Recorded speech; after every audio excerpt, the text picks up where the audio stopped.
Pria ini ketempelan hantu setelah berkali-kali mencoba mengakhiri hidupnya, namun selalu gagal karena selalu saja ada yang membantunya. Saat itu, sang man yang baru bangun melihat seorang pria yang merokok di ruangan rumah sakit. Namun ketika perawat mendekat, rokok itu malah berada di tangan sang man, seakan sang manlah yang menghidupkannya. Lalu ketika sang man diperiksa dokter, sang man bilang ia mendengar suara wanita menangis yang ternyata ada di dalam lemari di ruangan ini. Dokter heran karena ia tidak melihat apapun di sana. Sang man belum tahu bahwa sejak kini ia dapat melihat roh, namun dianggap sebagai orang gangguan jiwa. Belum selesai sampai di sana, sang man yang terbangun melihat seorang kakek tua berjongkok dan menjahili seorang perawat untuk melihat tubuhnya. Sang man mulai sadar bahwa kakek tua ini bukan manusia. Ketika ia akan kembali ke ruangannya, orang-orang yang dilihatnya siang itu bukan juga manusia. Sang man kemudian pingsan dan esok paginya dokter sudah mendapatinya tidur di lantai. Hantu terakhir muncul, yakni seorang anak kecil yang sedang melompat-lompat di kasur, dan tentu saja orang rumah sakit tidak melihat hantu yang menunggui sang man. Sang man memutuskan menemui dukun, dan dukun itu bilang hantu itu tidak akan pergi dari tubuh sang man. Tidak ada cara bagi sang man selain terpaksa membawa keempat hantu itu bergantung pada tubuhnya. Biasanya sang man kesepian di rumahnya, namun kini begitu ramai walau mereka bukanlah manusia asli. Semenjak ada hantu-hantu ini, sang man sering melakukan hal-hal yang tidak pernah ia lakukan, seperti minum-minum, kemudian makan makanan yang manis, bahkan sampai merokok pun tak pernah. Sang man juga pertama kalinya menangis di hadapan orang-orang. Tetangganya pun yang awalnya marah-marah dengan sang man, akhirnya malah luluh dan kasihan padanya. Malam itu sang man marah-marah kepada para hantu ini untuk segera pulang ke keluarga mereka, tapi sepertinya mereka marah dan sang man terbangun karena kedinginan. Seketika apartemennya membeku sampai melukai tangannya saking dinginnya. Esoknya sang man kembali menemui dukun. Dukun itu bilang sang man harus menuruti satu persatu keinginan para hantu itu agar mereka kembali ke alam baka. Di tempat berbeda, ada seorang perawat bernama Gina yang sifatnya baik dan dekat dengan anak kecil. Namun di rumah sakit ini, ia harus merawat sang ayah yang hobinya suka berjudi, dan Gina tidak suka dengan hal itu. Sang man sendiri kini mencoba menuruti salah satu permintaan hantu, yakni si kakek tua yang keinginannya adalah sebuah kamera. Sang man membawa ke toko kamera, namun tidak ada satupun yang ia inginkan. Ternyata kamera yang diinginkan kakek tua bukanlah kamera di toko. Ia baru memberitahukan kepada sang man karena katanya sang man tidak pernah bertanya. Jadilah akhirnya sang man ke kantor polisi, dan tiba-tiba kakek itu merasuki tubuh sang man memanggil polisi tua di sana. Ketika di sauna, sang man juga mengikuti polisi tua itu. Sampai ketika sang man mencoba menemui polisi itu yang ternyata sedang bertugas mencari seorang buronan, namun sang man mengacaukan persembunyian mereka dari orang tersebut. Sang man akhirnya dipenjara gara-gara hantu kakek tua. Tiba-tiba ketika istri dari bapak polisi itu datang membawa makanan, sang man yang dirasuki kakek tua mencoba mengancam polisi itu bahwa dirinya tahu bapak polisi itu menyembunyikan rahasia dari istrinya. Sehingga bapak polisi itu langsung menjadi baik lagi dan memberinya kimbab. Kakek tua itu ke rumah sakit dan memanggil teman lamanya, Pansu, yang sebenarnya adalah sang man yang dirasuki kakek tua. Kakek Pansu tidak mengenal sang man, namun ia ingin mengembalikan kamera yang dicari kakek tua karena ternyata itu punya kakek Pansu ini. Di sana sang man bertemu perawat cantik yakni Gina dan langsung tertarik. Hantu kakek mencoba menolong sang man dengan mendekati Gina, namun tingkahnya yang norak malah membuat Gina heran dan jijik melihatnya. Esoknya, kali ini sang man akan menuruti permintaan hantu anak kecil. Anak itu ternyata ingin nonton film animasi. Di sana anak itu melihat anak kecil sedang makan permen dan lagi-lagi ada Gina yang membawa anak itu. Anak itu merasuki tubuh sang man dan lagi-lagi sang man harus bertingkah memalukan di depan Gina karena hantu-hantu ini. Pria ini sudah hidup dengan hantu sehingga membuatnya harus menuruti permintaan keempat hantu ini jika ingin hantu-hantu tersebut hilang dari tubuhnya. Setelah selesai dengan permintaan hantu kakek, kini sang man menuruti kemauan hantu anak kecil yang ingin menonton film animasi kartun. Anak itu juga meminta sang man membelikannya mainan. Di sana sang man bertemu perawat cantik bernama Gina yang sebelumnya bertemu sang man di rumah sakit. Kini Gina membawa salah satu pasiennya makanan jajangmyeon. Begitu pula sang man dan si hantu anak kecil. Sang man yang kerasukan si anak makan dengan lahap. Bahkan anak yang dibawa Gina sampai kagum dengan kelakuan sang man. Terakhir, si anak mengajak Sangman bermain roda keberuntungan untuk mendapatkan hadiah permen besar. Gina bersama anak kecil itu gagal dan terus bermain itu. Namun Sangman dengan bantuan hantu anak kecil berhasil memenangkan hadiah utama, yakni permen raksasa. Namun Sangman yang kasihan memberikan hadiah tersebut kepada pasien Gina tadi. Tapi si hantu anak kecil yang mengajak Sangman berbicara tidak terima dan menyuruh Sangman untuk tidak mengalah. Terjadi perdebatan di antara mereka. Gina dan si anak kecil heran melihat Sangman berbicara sendiri, dan pada akhirnya si anak kecil tidak ingin menerima hadiah pemberian Sangman. Setelah itu Sangman melakukan permintaan dari pria perokok, di mana mereka mencoba membobol gudang penyimpanan mobil bekas. Tapi ketika mereka berhasil masuk, mereka dikagetkan pemilik gudang yang menangis-nangis memohon istrinya kembali sambil membawa mobil mengarah kepada Sangman. Sampai akhirnya Sangman mencoba memberhentikannya dan mengatakan kepada bapak itu ia memiliki kekuatan berkomunikasi dengan arwah. Dengan bantuan si hantu perokok, mereka membuat keadaan menjadi dingin sehingga pria itu percaya karena merasakannya. Sangman juga berjanji membantu pria itu berbicara dengan istrinya asal pria itu memberikannya mobil bekas. Sangman bersama hantu perokok berhasil melacak keberadaan istri si pemilik gudang.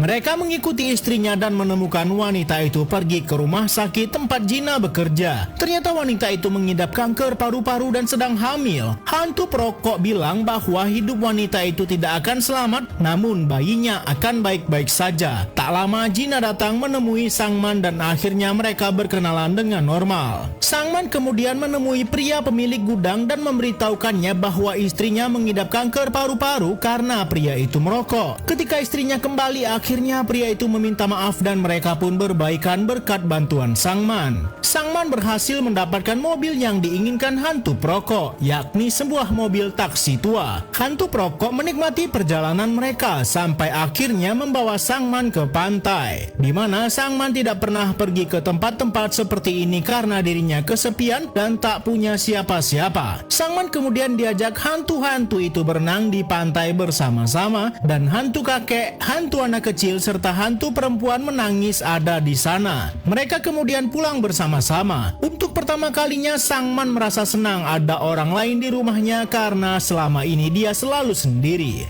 Esoknya Sangman bersama para hantu memakan permen yang ia menangkan bersama hantu anak kecil sebelumnya. Mereka juga mencari-cari film yang bisa ditonton bersama. Sampai tiba-tiba polisi meminta mereka berhenti. Sangman dibawa karena dirinya tidak punya SIM. Ketika di kantor polisi, semua heran melihat Sangman berbicara sendiri, yang sebenarnya ada hantu perokok di sana. Karena Sangman terus-terusan berbicara sendiri, polisi akhirnya memulangkan saja Salman asal ada wali yang menjemputnya. Sangman yang memegang kartu nama Gina memutuskan menelpon wanita itu yang langsung datang membantu Sangman. Ketika pulang, Sangman memberi Gina sekotak penuh film animasi yang disukai Gina. Namun hantu perokok langsung menegur Sangman untuk membantu wanita itu membawanya. Akhirnya ketika Gina menaiki busnya, Sangman mencoba berlari menyusul Gina dan memutuskan akan mengantar Gina pulang. Ketika Sangman pulang, hantu perokok menjahili Sangman karena berhasil mendekati Gina yang disukainya. Gina pun diam-diam mulai tertarik dengan Sangman. Namun mood Gina langsung buruk ketika mendapati ayahnya lagi-lagi bermain taruhan. Akhirnya hantu terakhir akan dibantu Sangman.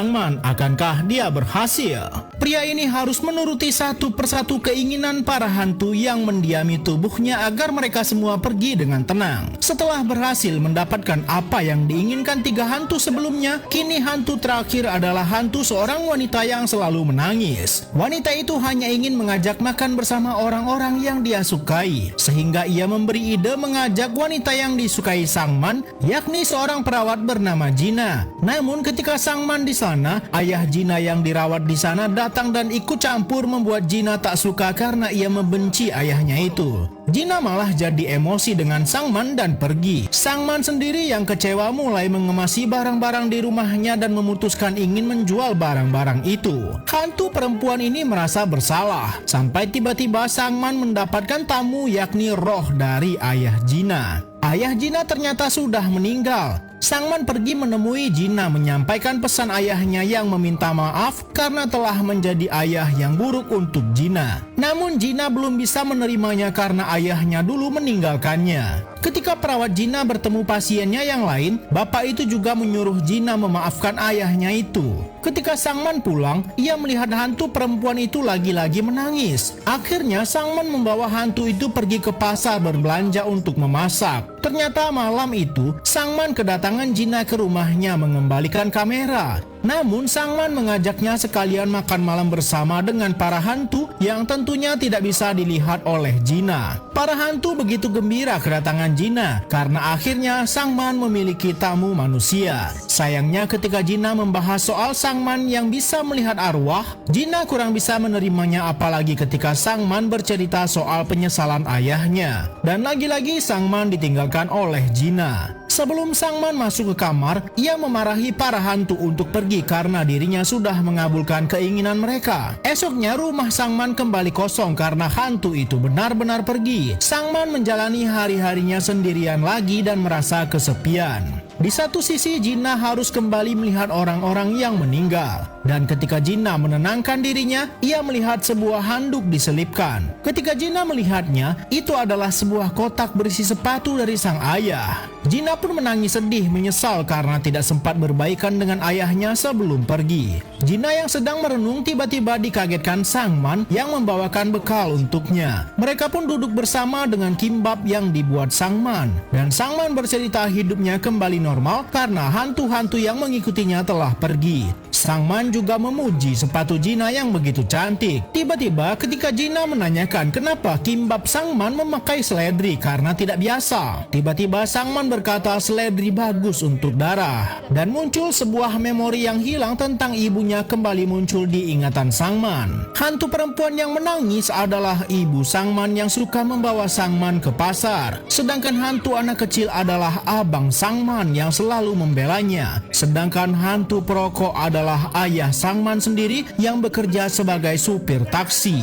Lalu ada kakek Sangman yang meminjam kamera ke tetangganya untuk mereka jalan-jalan karena ayah Sangman baru diangkat jadi supir taksi. Namun sayang perjalanan itu berakhir mengenaskan karena mobil mereka mengalami kecelakaan. Hanya Sangman sendiri yang selamat, namun ia mengalami trauma berat sampai membuatnya lupa ingatan. Sangman akhirnya menangis berlari ke rumahnya. Ia memanggil-manggil para hantu itu yang dari awal tidak memberitahunya bahwa mereka itu adalah keluarganya sendiri. Mereka semua akhirnya muncul untuk menguatkan Sangman dan menjalani kehidupannya. Karena mereka sendiri tidak mau Sangman mengakhiri hidupnya dengan sia-sia. Akhirnya Sangman bersama para hantu berfoto bersama dan selama ini pun mereka tidak akan pernah membiarkan Sangman sendirian. Sampai akhirnya Sangman menikah dan mempunyai anak. Diam-diam ketika Sangman selalu mencoba mengakhiri hidup, merekalah ternyata yang selalu menggagalkan perbuatan Sangman. Itulah mengapa Sangman selalu selamat.